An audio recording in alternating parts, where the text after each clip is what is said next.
Hello, I'm Nick from the Rubber Channel, and I'm here at the Bovington Tank Museum to do my top 5 tanks. And I'm going to pick one from each era of the tank history. So let's crack on with my first choice.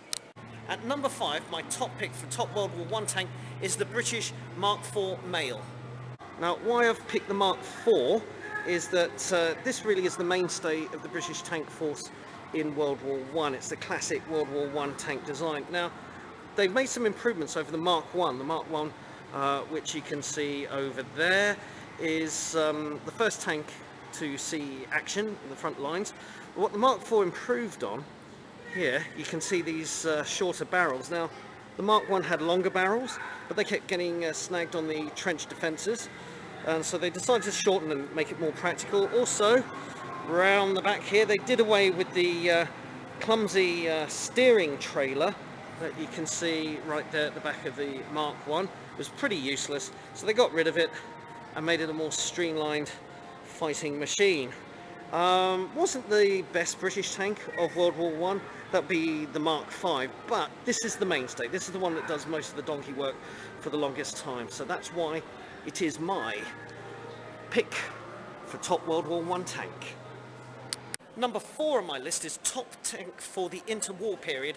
It's the VICKERS MEDIUM Mk II. Now, the VICKERS MEDIUM Mk II here is the main tank of the British Army in the 1920s up to the mid-1930s.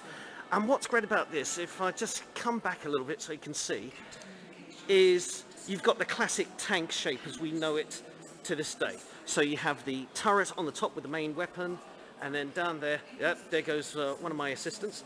There is the hull, the chassis, with the tracks much lower down than on the World War I tank, if you notice. But up there, that's what makes this stand out, the turret with the main weapon. You see, this wasn't the first tank to have a turret. That would be the French Renault FT of World War I. I mean, look at it, it's tiny. Look at that tiny little gun, machine gun at the top.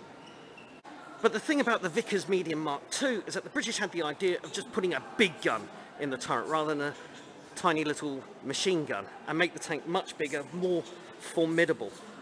And this tank did really well in armoured vehicle testing when they were coming up with new tank tactics in the late 1920s, early 1930s.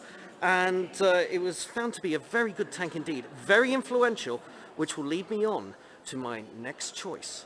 Number 3 on my list, top tank for World War II, is the PANZER Mk III. Now, what's so great about this is that in between the wars, the British and the French had this idea of doing fast cavalry tanks and slow-moving infantry tanks. The Germans, on the other hand, decided that they wanted a tank that could do a little bit of everything.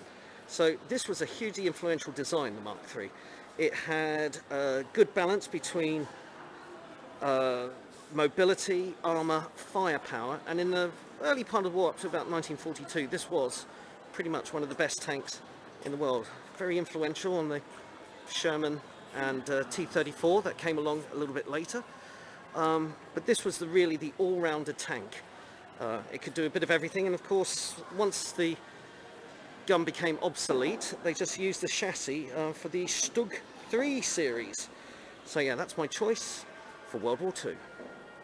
Number 2 on my list, and my top tank for the Cold War, is the British Centurion tank. Now, the Centurion here is not just the best tank of the Cold War, it might be the best tank design ever. You see, the British learnt all the lessons, the right lessons from World War II, and said, we will never have the worst tank in the world ever again. And they went and proceeded to build some of the best tanks ever after the war.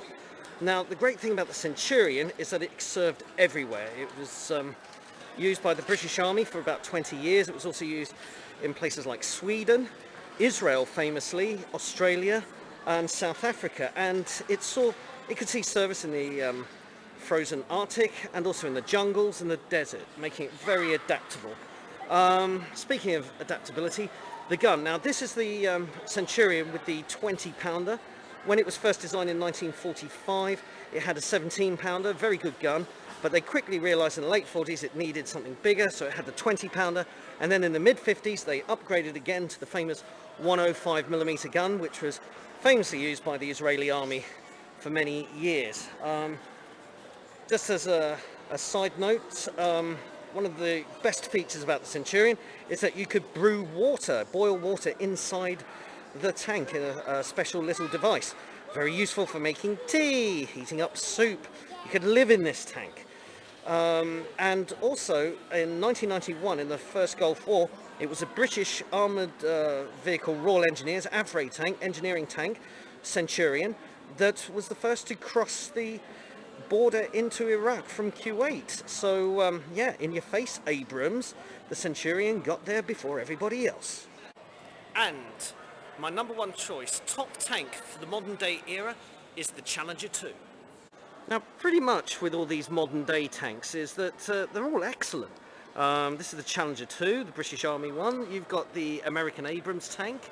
You've got the German Leopard 2 tank. You've got the French Leclerc tank.